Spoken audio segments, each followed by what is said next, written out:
Hey there, Adam here from Blackovis. I'm here with my good friend Collin Cottrell with High Caliber Hunts. So Collin, we're talking turkey hunting, man. We are so close to the season. Yep. Talk to me about scouting and locating. How can we best get prepped?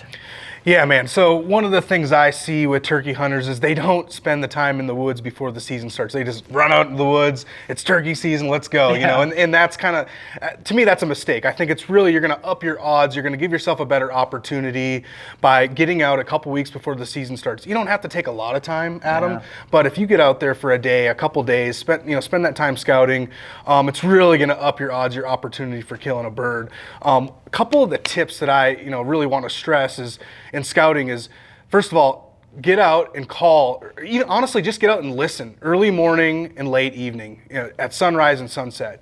A lot of times you're going to hear those birds squawking. If you have a general idea or general area within 100 to 200, 300 yards of where those birds might be, typically most guys I think are going to kind of know the area they're hunting in. But even if you don't, if you get out and you start listening, you could even do some light calling, do some yelping, some cutting, some of those kinds of things, and get an idea where those birds are roosting. That's really what we want to know. Well, let me ask you, is there any risk in like being in that area? Because I know with like deer, you want to be very thoughtful of the foot traffic and rubbing up against a branch and, how is it with turkeys? Is there any risk? Yeah, you definitely don't want to be too close to that roosting area. You want to stay within a couple hundred yards away, especially if you already know or have identified where that area is. Okay. So there's not a ton of risk though compared to deer hunting. They're using their nose. That's really where their senses are versus a turkey's using its eyes. So yeah, they'll see you, but a lot of times they're in a feeding pattern or they're in a pattern that they're going on a regular basis. So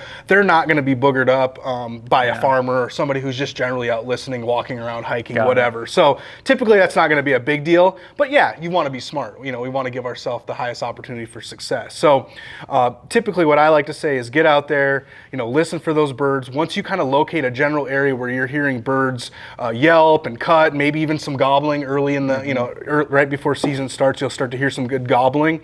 Now you've kind of located that general area. And now this is where you can kind of midday, when the birds are out and about moving, you want to start to move in on this area and try to locate where that roosting tree actually is. So we can talk more about that as well. Awesome. Well, hey, for more turkey tips, make sure to subscribe to Blackovis. We are in the season. We are getting there. We've got some really good gear, deep dives that we're going to do. Collin, thank you so much for being here. And hey, if you've got any questions, just give us a call. We've got gear guides. These guys, every morning, they're going out. They're in the field. In the evenings, they're out. So make sure to give them a call. They're testing gear. They're trying things out. Ask us anything. We're here to help. Learn more on blackovis.com.